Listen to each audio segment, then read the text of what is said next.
Hello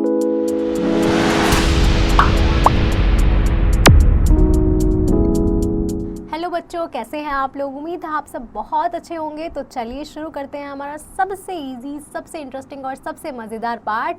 वो कौन सा है? Very good. उपसर्ग और प्रत्यय से शुरुआत करने वाले। सबसे पहले हम शुरुआत करेंगे बच्चों उपसर्ग से। उपसर्ग क्या होता है? वे शब्दांश जो किसी शब्द के प्रारंभ में जुड़कर उसके अर्थ की विशेषता ला देते हैं, उसे हम क्या कहते हैं बच्चों? उपसर्ग कहते हैं। जो हमारे शब्द के स्टार्टिंग में जुड़कर उसे चेंज कर देते हैं। जैसे दूर जमा बल से बना दुर्बल बन जाता है, वी जमा देश से विदेश बन जाता है, अ जमा भाव से अभाव बन जाता है, स जमा फल से वेरी गुड सफल बन जाता है। उपयुक्त शब्दों में बच्चों दुर, वी, अ और स ये शब्द क्या है? वेरी गुड उपसर्ग हैं। और इसकी परिभाषा बच्चों जैसा मैंने अभी आपको बताया, जो शब्दांश किसी शब्द के आरंभ में जुड़कर उसके अर्थ में, उसके शब्द के अर्थ में विशेषता या परिवर्तन ला देते हैं, उसे हम उपसर्ग कहते हैं। उपसर्ग के भेद कितने होंगे बच्चों? हिंदी में 4 प्रकार के उपसर्गों का प्रयोग किया जाता है। संस्कृत के उपसर्ग, हिंदी के उपसर्ग, उर्दू के उपसर्ग और अंग्रेजी के उपसर्ग। सबसे पहले बच्चों हम देखते हैं संस्कृत के उपसर्ग। हिंदी में कुछ उपसर्ग बच्चों हमने संस्कृत से भी लिए हैं। ये हमारे क्या उपसर्ग हैं, ये उनके अर्थ है और यहाँ उनके क्या है बच्चों? उदाहरण है। जैसे अभी का उदाहरण क्या होगा बच्चों? अर्थ क्या है, मतलब क्या है? चारों ओर या सामने। अभी से अभिलाषा, अभियान, अभिमुख या अभ्यागत। प्र का मतलब होता है बच्चों अधिक या आगे। से शब्द बनेगा प्रगति, प्रख्यात, प्रखर, प्रताप, प्रचार। परा का मतलब होता है बच्चों परे, पीछे, उल्टा। से शब्द बनेंगे पराजय, परामर्श, पराक्रम। उप से का मतलब होता है बच्चों हमारा समान या निकट। से शब्द बनेंगे उपकार, उपवन, उपयोग। सम का मतलब होता है बच्चों हमारा अच्छा या पूर्ण। से शब्द बनेंगे हमारे संकल्प, संचय, संगति। अनु से बच्चों हमारा अर्थ बनेगा समान या पीछे। से शब्द बनेंगे अनुज, अनुकरण, अनुसरण। अव का अर्थ होता है बच्चों हमारा नीचे, हानि या बुरा। से हमारे शब्द बनेंगे अवगुण, अवनीत या फिर अवरोह। नी से हमारा मतलब होता है बच्चों अभाव या फिर विशेष। से हमारे शब्द बनेंगे नियुक्त, निमग्न, निबंध। निस का मतलब होता है बच्चों हमारा स्वार्थ या बिना। से हमारे शब्द बनेंगे निस्तार, निस्तेज या निसंदेह। फिर बच्चों दुर का मतलब होता है हमारा बुरा या कठिन। से हमारे शब्द बनेंगे दुर्बल, दुर्जन, दुर्लभ।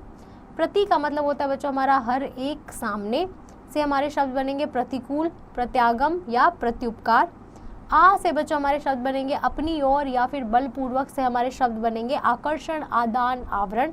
अन्न का मतलब होता है बच्चों नहीं या फिर किसी चीज़ का अभाव हो जाना। से हमारे शब्द बनेंगे वेरी गुड स्टूडेंट्स अनादर, अनादि, आवश्यक। अति का मतलब होता है बच्चों ऊंचा। से हमारे शब्द बनेंगे अत्याचार, अत्यंत, अत्युत्तम। उत से बच्चों हमारे शब्द क्या बनेंगे? श्रेष्ठ बन जाएंगे। उससे हमारे बच्चों शब्द क्या बनेंगे? उत्कर्ष, उत्तम, उत्थान। निर का मतलब होता है बच्चों निषेध या रहित। से हमारे शब्द बनेंगे निरपराध, निर्मल, निर्भय। परा का मतलब हो जाएगा बच्चों हमारा उल्टा या पीछे। से शब्द बनेंगे पराभव, पराकष्टा। हिंदी के उपसर्ग है बच्चों ये हमारे कुछ वो देख लेते हैं। अध का मतलब होता है बच्चों आधा। से शब्द बनेंगे हमारे अध कचरा, अध खुला, अधमरा। पर का मतलब है बच्चों दूसरी पीढ़ी का। से शब्द बनेंगे परनाना, परदादा, परमार्थ। ओ या अव का मतलब होता है बच्चों हीन या किसी को निश्चित रूप से कुछ बताना। से हमारे शब्द बनेंगे औरत, अवदान, अवधारणा। भर का मतलब है बच्चों भरा हुआ। से हमारे उदाहरण हो जाएंगे भरमार, भरपूर या भरसक। स का अर्थ हो जाएगा बच्चों हमारा सहित। से शब्द बनेंगे सपरिवार, सकल, सगुण। उनका मतलब होता है बच्चों एक, कम। से हमारे शब्द बनेंगे 29, 39 और वेरी गुड 49। क का मतलब होता है बच्चों बुरा या फिर नीच इंसान जो होता है। जैसे उससे हमारा बच्चों शब्द बन जाएगा कपूत। अ का मतलब होता है बच्चों हमारा अभाव या निषेध। से हमारे शब्द बनेंगे अछूत, अचेत, अटल। नी से हमारे शब्द अर्थ बनेगा बच्चों रहित या आदेश। से शब्द बनेगा हमारा नीडर, निकम्मा, निहत्था। अब बच्चों ये हमारे कुछ उपसर्ग, उर्दू के कुछ उपसर्ग हैं। जैसे कि खुश। अब खुश का मतलब क्या होता है बच्चों? वेरी गुड मैम, प्रसन्न या अच्छा। से हमारे उदाहरण क्या हो जाएंगे बच्चों? खुश दिल, खुशामद, खुशकिस्मत। ला मतलब बच्चों बिना। से हमारा शब्द बनेगा लाचार, लाइलाज। बंद मतलब बुरा। से शब्द बनेगा बदजबान, बददुआ, बदमाश। सर से बच्चों सर का मतलब हमारा मुख्य है। से शब्द बनेगा सरपंच, सरदार, सरहद।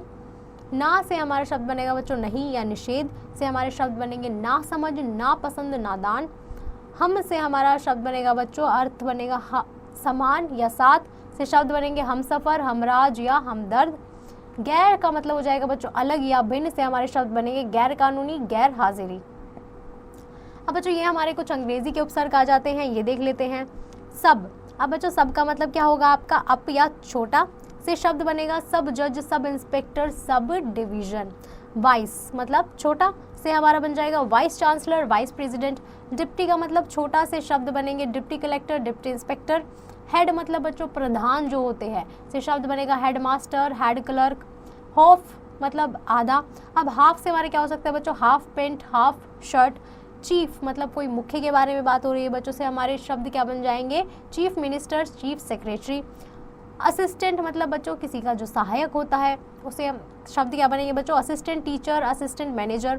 फिर आते हैं बच्चों हमारे प्रत्यय, जो शब्दांश शब्द के अंत में लगकर उसके अर्थ में परिवर्तन या विशेषता उत्पन्न कर देते हैं, उसे हम क्या कहते हैं बच्चों, वेरी गुड, से हम प्रत्यय कहते हैं। जैसे मोर जमा नी से बना मोरनी, सजा जमा वट से बना वेरी गुड, सजावट। लक्कड़ जमा हारा से बना लकड़हारा। इसमें मोर, सजा और लकड़ क्या है बच्चों, ये हमारे मूल शब्द है, और नी, वट और हरा क्या है, ये शब्द हमारे प्रत्यय हैं, क्योंकि इन्होंने मूल शब्द के पीछे जुड़कर बच्चों पूरे शब्द का हमारा अर्थ जो है वो क्या कर दिया है, बदल दिया है। प्रत्यय नए शब्दों का हम निर्माण करते हैं, ये तभी हमारे सार्थक होते हैं जब किसी मूल शब्द के पीछे जुड़ते हैं। प्रत्यय के भेद देख लेते हैं बच्चों। हमारे प्रत्यय के दो प्रकार के होते हैं। कृत प्रत्यय मतलब जो हमारा प्राइमरी सफिक्स होता है, और एक होता है हमारा बच्चों तद्धित प्रत्यय। अब कृत प्रत्यय से शुरुआत करते हैं। जो प्रत्यय क्रिया की धातुओं में लगकर संज्ञा या विशेषण शब्दों का निर्माण करते हैं, उन्हें हम क्या कहते हैं बच्चों, उन्हें हम कृत प्रत्यय कहते हैं। कृत प्रत्यय लगाने से जो नए शब्द बनते हैं वो कृदंत कहलाते हैं। जैसे लिख जमा आवट से बना लिखावट। अब बच्चों शब्द और प्रत्यय है, उनसे हमने जो कृत प्रत्यय शब्द बनाए वो देख लेते हैं। लड़ जमा आई से बना लड़ाई, मिल जमा आप से बना मिलाप, जात जमा ता से बना जाता, चाहे जमा वाला से बना चाहने वाला, बच जमा आव से बना बचाव, पा जमा या से वेरी गुड स्टूडेंट्स पाया, लिख जमा आवट से बना लिखावट, लड़ जमा ना से बना लड़ना, चढ़ जमा आई से बना चढ़ाई, ढक जमा ना से बना ढकना, लेन जमा दार से बना लेनदार, बिछ जमा ओना से बना बिछौना, पालन जमा हारा से बना वेरी गुड पालनहारा, धर्म जमा इक से बना धार्मिक, भारत जमा ये से बना भारतीय, भूल जमा आवा से बना बुलावा, भीड़ जमा अंत से बना भिड़ंत, लड़ जमा आका से बना लड़ाका, तैर जमा आग से बना तैराक, सृजन जमा हार से बना सृजनहार, समझ जमा होता से बना वेरी गुड समझौता, जादू जमा गर से बना जादूगर, लाठी जमा या से बना लठिया, ओढ़ जमा नी से बना वेरी गुड ओढ़नी, कम जमा आऊ से बना कमाऊ, मामा जमा एरा से बना वेरी गुड ममेरा, बेचने जमा वाला से बना बेचने वाला, थक जमा आन से बना वेरी गुड थकान, हंस जमा ई से बना हंसी, निंद जमा अन्य से बना निंदनीय, गा जमा या से बना गवैया, अड़ जमा ईयल से बना वेरी गुड स्टूडेंट सड़ियल। अब बच्चों आते हैं हमारे तद्धित प्रत्यय कौन से होते हैं। जो प्रत्यय संज्ञा विशेषण या स्वरनाम आदि से हमारे नए शब्द बनाते हैं उन्हें हम क्या कहते हैं बच्चों, वे हमारे तद्धित प्रत्यय कहलाते हैं। जैसे खाट जमाइया से वेरी गुड स्टूडेंट्स खटिया, दुकान जमादार से वेरी गुड दुकानदार। ये हमारे बच्चों विशेषण बनाने वाले तद्धित प्रत्यय हैं। मनुष्य जमा ता से बना मनुष्यता, देश जमा ईय से बना देशीय, कृपा जमा आलू से बना कृपालु, धनवान नगर जमाइक से बना नागरिक, देव जमा आनी से बना देवरानी, हाथ जमा नी से बना हथीनी, खाट जमाइया से वेरी गुड खटिया, पूजा जमा आरी से वेरी गुड पुजारी, बूढ़ा जमा आपा से बुढ़ापा, बाजार जमा ऊ से बाजारू, ज्ञान जमा ईन से ज्ञानी, कल्प जमा इत से कल्पित, मंडल जमा ई से वेरी गुड मंडली, बल जमा वान से बलवान, कोठ जमा री से वेरी गुड कोठरी, नाना जमा हाल से ननिहाल, पत्र जमा कार से वेरी गुड पत्रकार, ऊंचा जमा आई से ऊंचाई। तो बच्चों हमने इस पाठ में क्या सीखा, उपसर्ग वे शब्दांश होते हैं जो हमारे मूल शब्द के आरंभ में लगकर जो है नया शब्द बनाते हैं। प्रत्यय वे शब्दांश होते हैं जो मूल शब्द के अंत में जुड़कर नया शब्द बनाते हैं।